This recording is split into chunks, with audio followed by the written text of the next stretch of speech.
Hi everybody and welcome back to Lost Genre Reddit Stories.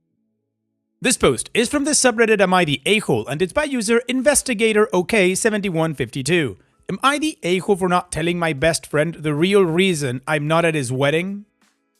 I, 29 male, was supposed to be a groomsman for my best friend, 30 male, as we've been tight since we were kids. This weekend, he's marrying his fiance, 28 female, whom I've known since they were dating long distance in high school. At his bachelor party last weekend, we started off at my place and transitioned to bar hopping by the end. My best friend was drunk, and the guys, all our mutual friends and some of his cousins, were egging him on to do a last kiss before marriage date.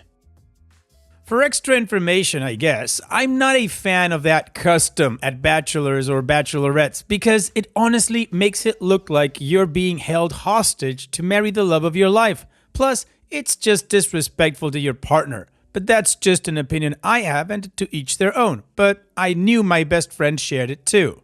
Still, I figured if had be, my best friend wouldn't do it because I know he loves his fiance very much.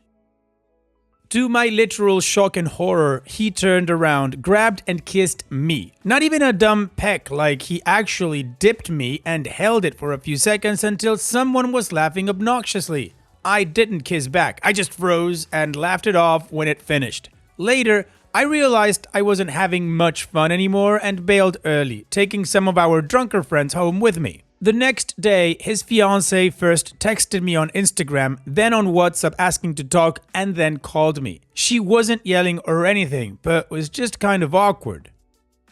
She said she knew about the kiss and that while she didn't love it, she was glad it was me and not some random girl. She said if he'd kissed another woman, she'd have taken it as cheating and dealt with it worse. I agreed and backed her point, saying I wouldn't have encouraged or allowed that. But at the same time, she admitted she didn't feel comfortable with me being at the wedding now either, because it would just be in the back of her head.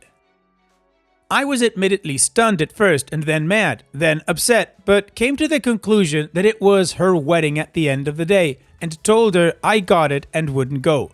She thanked me for understanding, but also asked me not to tell my best friend that she was the one who asked. I have already sent a text backing out, giving reasons regarding work, and my best friend was very upset and asked me if I could back out in any way.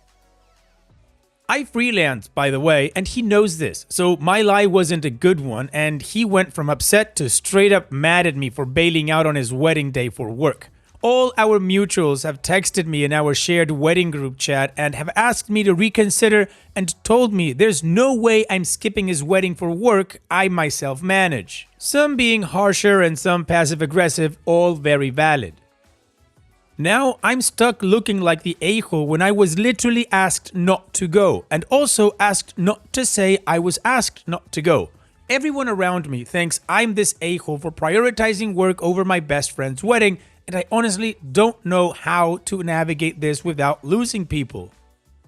Well, OP, I'm kinda thinking everybody's being a little bit of an a-hole here. I mean, first, your friend for kissing you, that was very disrespectful to his fiancée and he should not have done that, regardless of how drunk he was. Very poor judgment there. Second, his fiancé for banning you from the wedding for something that you did not do at all. And third, you for not telling your friend and going along with her request to lie to your best friend. Also, it's not just her wedding, it's both of their weddings. And this is an issue they need to hash out between the both of them and then come to a decision whether you should go or not. So if I were in your shoes, I would send a message to the both of them, maybe open up another group chat to just talk to the bride and groom and tell them that they need to meet you to talk. I'm sure he will want to. If she doesn't want to, then you just meet your best friend and you tell him the truth. Lies have very short legs and I would advise her not to start her marriage with a lie. What do you guys think? Let me know in the comment section, and now let's check out the community comments.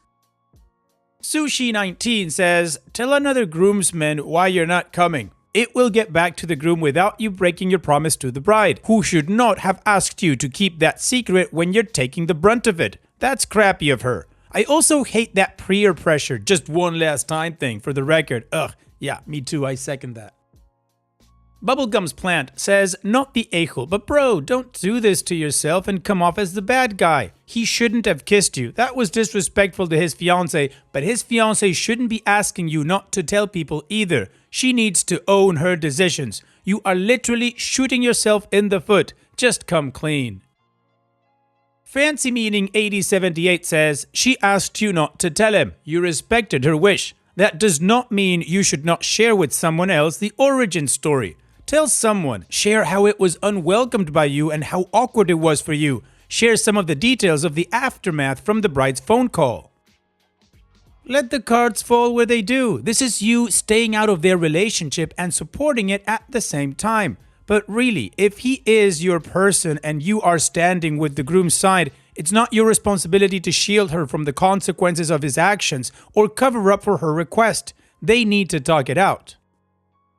Hamster Family says, tell his bride-to-be that you will be at the wedding unless she explains to him why you are skipping it. Why in the world would you take the fall for this? Why are her feelings more important than his? He will regret not having you there.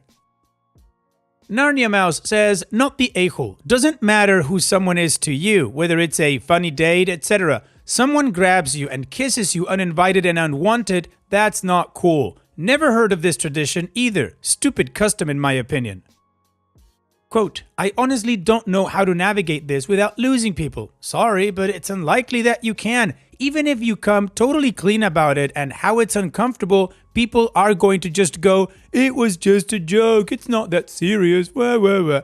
I wouldn't put too much weight on their opinion.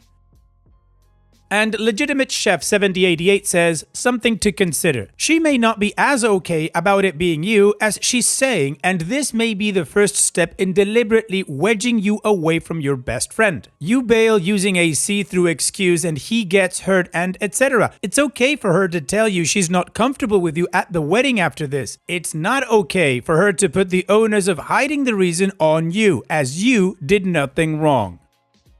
Additional information from OP's comments. This actually wasn't the first time we'd kissed. Back in high school on a dare, we kissed before he ever even met his fiance. It wasn't a big deal back then, but I guess that could explain part of why she reacted the way she did now. Also, at the bachelor party, there were no strippers. His fiance wasn't comfortable with that, and honestly, neither were we. The last kiss dare was supposed to be a toned down version of that, just a goofy thing instead of bringing in strangers.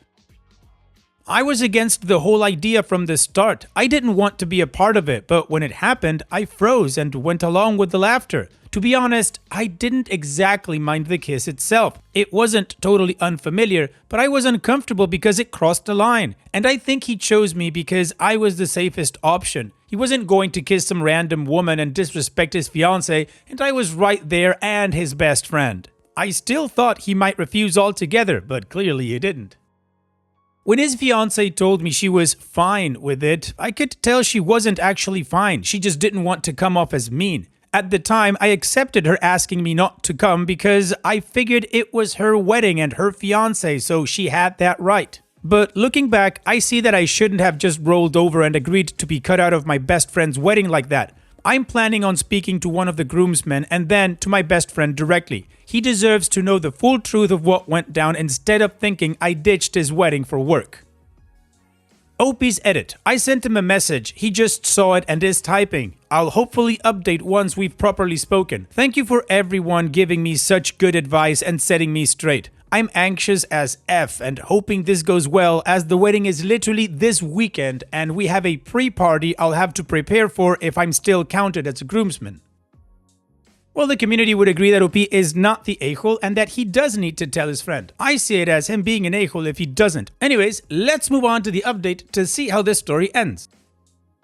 Hi everyone, thanks for all the advice on my original post because I genuinely never expected it to go off like that and it's allowed me to rethink my actions.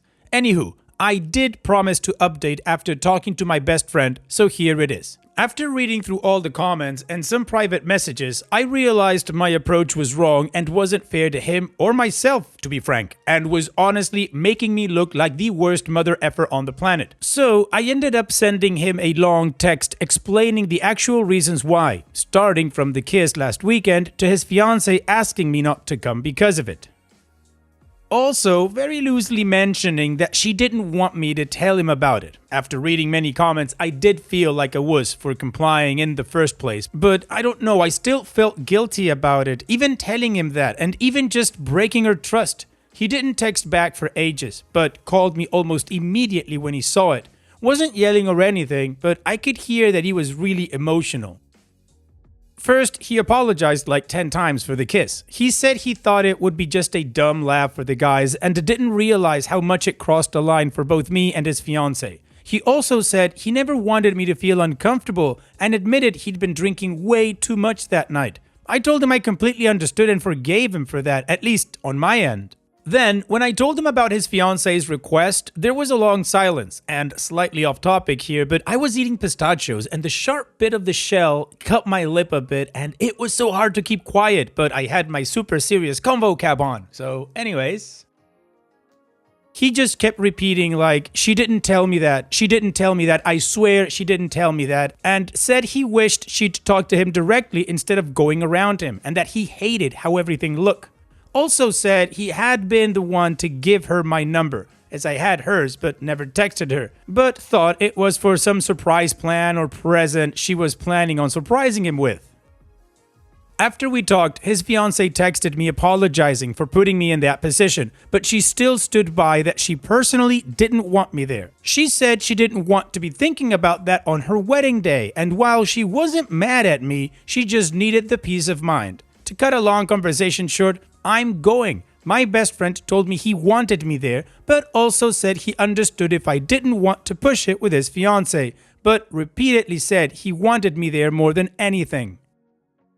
I told him I loved him and supported him and I'd go and that I was sorry for ever considering not going. He cried, I cried like effing babies, but ended well enough. Our mutual friends and groomsmen, I'm guessing, are still kind of salty with me because they don't know the real story, and I'm not about to spread it around as it's not my relationship and not my drama to share. My best friend did tell me he'll clear the air as soon as possible prior to the wedding, but until then, I'm just gonna take the L on looking like a flaky effing a-hole. Thank you very effing sincerely to everyone that helped me change my mind. And I'm honestly so effing glad I put it on here because I could have very well been a effing knob and have missed my own best friend's wedding. It's this weekend and we have a pre-party which I'm officially involved with once more, which is great. Thanks so much again. Well, OP, I think this is a great update. Everything will be cleared, but the big part was already cleared between you, the fiancé, and your best friend, and you're going to the wedding. So I hope you guys have a lot of fun. Take care, OP, and thanks for sharing. Now, let's move on to the next post that also has an update. This post is from the subreddit Am I the A-hole, and it's by user original entry 7871. Am I the a-hole for not wanting my boyfriend to factor my son's survivor benefits into our new household budget? My 38 female son, 15 male, receives $1,100 a month in Social Security survivor benefits from his late father, who passed away when my son was 5. My boyfriend, 40 male, and I have been in an on-again, off-again relationship for a long time. Things have been good recently and he's proposed. We're planning on getting a house together. I have my son and he has 3 children, but only one of his kids would be living with us full-time. And the house we are looking at is $2,500 a month. My boyfriend's proposed budget is for him to pay $950, for me to pay $950, and for us to use $600 from my son's check for the household. He suggests we can put the remaining $500 from the check into savings. My current practice is to give my son half of his check, $550, for his personal use and save the other half for him. I think that since he's almost 17, he should have some control over his money. My boyfriend disagrees completely. He thinks that since we are going to be a family, all the money should be pooled together for shared expenses. He thinks I'm wrong and selfish for not wanting to include the survivor benefits in the main budget. We've been going back and forth on this and I'm feeling incredibly uncomfortable with his expectation. I feel like the benefits are my son's and should not be used to reduce the adult's portion of the bills. I feel like he's trying to make me subsidize the household using money that was meant for my son's care and future, not to pay for his own share of the bills. Am I wrong here? Is it selfish to keep my son's checks separate and manage it for his benefit alone? Or is my boyfriend's financial expectation a red flag for our future together? Well, Peter, your last question, yes, it is most definitely a red flag. All your feelings are not just valid, but are spot on. That money is your son's survival benefits. It belongs to him. And your boyfriend trying to snatch it and merge it into the family budget? Nah. This is him showing you who he is. What if your son didn't have survival benefits? Would he be expected to pay to live with you guys? If so, why doesn't the other kid also have to pay? It's a slippery slope and there are too many questions to be handled for this to actually make any kind of sense. No, OP, you should not do this. It is a red flag. And what do you guys think? Let me know in the comment section. And now let's check out the community comments. Patient Midnight 664 says, so he wants to pay $950 and wants you to pay $1,500? Is his child going to kick in $550 a month also? Is your child going to be on the deed for his contributions to the mortgage? Not the a-hole. If you do this, he'll find a way to get the other $500 some way. Chloe Phil says, you're the a-hole if you stay with this guy. No one is entitled to those survivor benefits except your son. How much is her or his savings if the boyfriend's kid's going to contribute? Nothing, right? Boyfriend sees a way to pay part of his rent using your son's money. Oh, hell no. You need to dump this jackass now. And Opie responds, right, and I'm totally willing to cut the relationship off about this, and after reading all the comments, I'm probably just gonna go ahead and end it, even if he backs on his statements after seeing this. One Rainbow Unicorn says, not the a-hole, that money is for your son. It is okay for you to use that money for housing your son, but he is not entitled to a cent of that money. This is a huge red flag. You are making a huge mistake by moving in together and accepting a proposal. There is a reason your relationship has been always on again, off again. If a relationship hasn't been stable for consecutive years, why would you even think to move in together and marry him? That would be a pretty poor decision by itself. And now he has his greedy eye on your son's money. Shake my head. You need to end this once and for all. And Call Me Lysosome says, my dad died in a car accident when my mom was pregnant with me. I was the beneficiary of his social security checks. I never saw a single penny. My mom and her new husband used all that money every month for 18 years for expenses. So no, you're not the a-hole. Your boyfriend and my mom are though. And Opie responds, I have a little cousin that happened to as well. That's why I'm so dead sick against doing that. And just to clarify, I never intended on doing what he asked. I just made this post to show him how dumb it sounds. I never expected it to blow up this big. I'm thinking a couple hundred replies at most. But I've been reading through the comments since yesterday and I'm not moving forward with the relationship. Well, the community is totally backing OP, she is in the right, and they're suggesting that she should drop him, which is something that she's going to do. So let's move on to the update to see how this story ends. Following my original post, I ended the relationship with my ex over the weekend. The breakup escalated into a heated argument, with him repeatedly calling and threatening to go to my mother's and grandmother's homes to cause a scene. I had to call his mother to calm him down. This was the final straw for me. In the argument, I also discovered he is not paying child support for his minor child. Combined with his abusive and manipulative behavior, our engagement and plans to buy a house are off. For those who commented about the $500, my son is a very responsible young man whose college is already paid for. He has a car and a part-time job and saves a significant portion of his spending money. The issue was never about the amount, but about my ex's manipulation regarding our finances to gain control. I am now focused on my and my family's safety. I have blocked all contact and I'm documenting all threats in case legal action is needed. Thank you for your support. I'm choosing my well-being and finally feel a sense of relief and strength. Well, it'll be good for you. You've made the right choice. Out with the bum and protect your son. So here's wishing you the best to you and your son. Thanks so much for sharing and take care. And now let's finish this video with a mood booster post. This post is from the subreddit Malicious Compliance and it's by user Captain Underpants. Politicians ignore warnings about publishing everyone's data online. Back when every business and government was starting to get their services accessible online for the first time, there was a new law passed in my state that all local government public records must be accessible via the web. Those records held by local government included dog registrations, building plans, permits, property ownership information, etc. Until this point, you had to physically turn up at the local government offices and have your name recorded to access such information, but it was free to access and they were not permitted to deny you.